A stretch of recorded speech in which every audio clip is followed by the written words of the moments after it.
And I think one of the great tragedies of prohibition is the suppression of a culture of enhanced use, also of moral use. I would say right now, as a result of surfing the net, I did accidentally come across marijuanausers.com and marijuanausers.com. Right. And another one. I did email Dr. Grinspoon, and he graciously answered, suggesting an idea that I would like to, write about the ethics of using marijuana. And he encouraged me, and he hasn't heard from me since then. But I've been waiting to hear from you. I have about a couple hundred pages since then.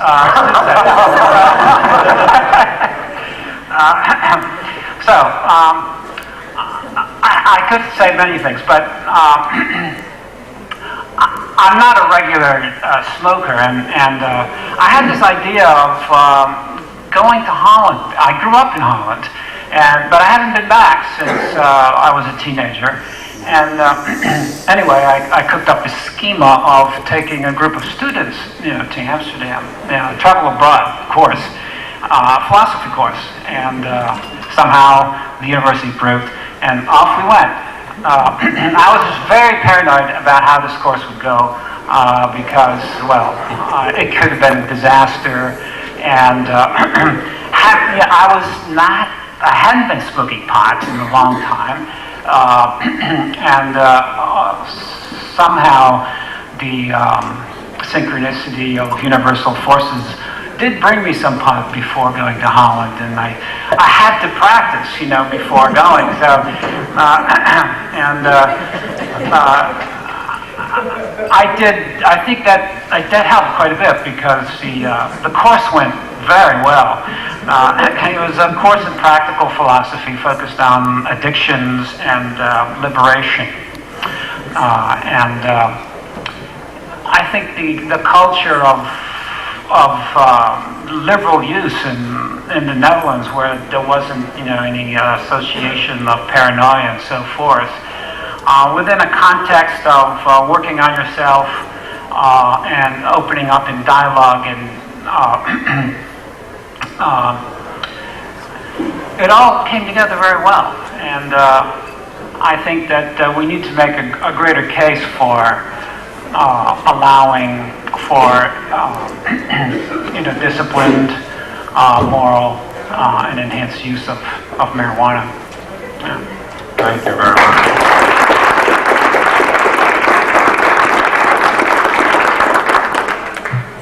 My name's Tom Aylesworth, and since a lot of this discussion has been about the process of coming out, really impressed with you guys, the ability to sit up there in front of everybody and talk about what you talked about, and want to share some of my own experiences of coming out a few years ago, very publicly.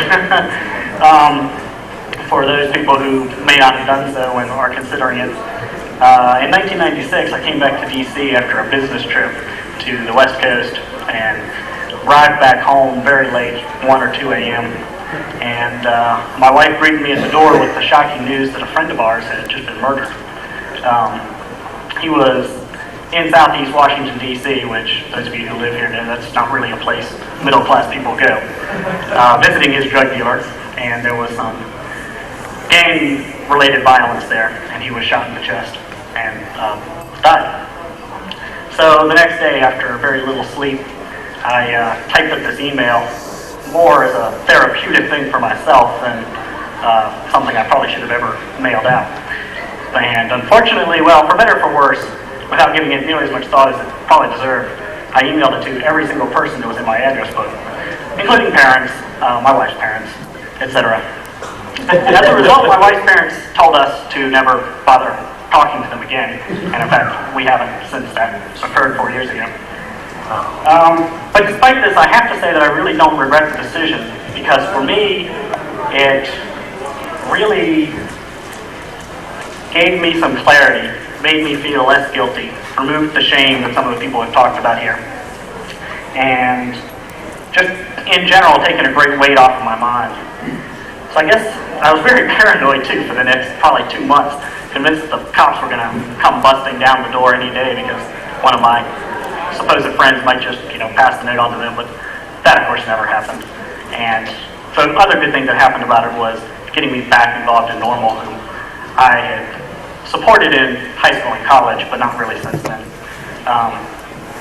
I guess the bottom line is people have to realize that obviously marijuana is illegal in the current environment, and making that decision to come out really can't be made too lightly. You have to understand that it does have consequences.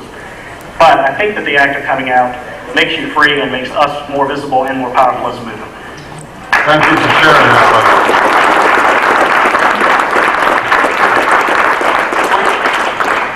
We have time for one, perhaps two more comments, and so why don't we start here and we'll finish with you. We only have 2 minutes. All right, quick. My name is Richard Paul Zuckerman. I'm the last on the list of the attendees.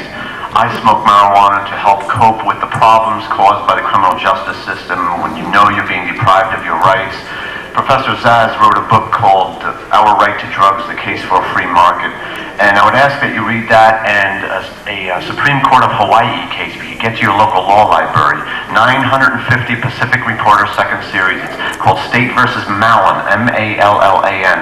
950 Pacific Reporter. Yes, you passed that out. We all have that. That was the Jury Rights Declaration, a proclamation by New Jersey Richard, government. I think this is not an appropriate place for that. Yes, okay, thank you. Please. Hi, I'm a person with AIDS, and I want to do a little act up here for about 30 seconds. Hold Can I just say something? My name is Richard Eastman. I'm a person living with AIDS. I'm putting on this march for medical marijuana, the Millennium Medical Marijuana March, April 29, 2000. It's the day before the gay and lesbian event. I almost died 5 years ago. I came up here about 2 hours ago and you cut me off again. All I wanted to say to everybody is, I almost died 5 years ago. I helped open a couple of clubs in California. I come to Washington every year and lobby in Congress for medical marijuana. And I want to see you all here in April, if you can get here, and support people like Cheryl in the wheelchair and Wayne Turner, what he's doing with Prop 59. I know we're doing it, but medical marijuana, a lot of us don't have 20 years to see it legalized for everybody in the country. I'm lucky to be standing here before you today. I used to take 40 pills every day just a couple of years ago. I smoked my marijuana to keep me eating. I'm taking 4 pills a day now. My T cells went from 22 5 years ago to 350. I'm not cured. I'm not like Magic Johnson. But you know what? I met President Clinton. I met Janet Reno. I know Dennis Perone. I know Dana. I know some of you now. Come and see us on April 29, 2000 here in Washington, D.C., the Millennium Medical Marijuana March. Thank you.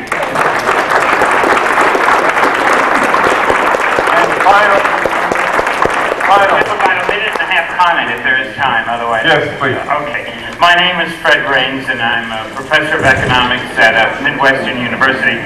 And really the bottom line here is, after listening to this communal outing and these inspirational methods, a thought on the other side occurred to me. And it's a cautionary note. Perhaps what we're really talking about here is something more than just individual experiences in addressing a medical problem, a psychological problem, or in enjoying ourselves in an alternative recreational drug. Perhaps what we're talking about is really an alternative culture, an alternative lifestyle, an alternative approach from the tradition that we were raised on and that is the dominant culture. And if that's really true, then perhaps we've got a tougher battle than just getting out the facts and the information, because what we're addressing is we're offering a different insight and different approach and a different culture of life, and that may be very, very, very threatening to the dominant Calvinist, capitalist, work till you drop on the treadmill culture. And if that's so, then I think we have to shape our response and how we go about this. And I think this helps, but we have to remember that we're trying to make this country multicultural, and we have to make that message known as well. Thank you.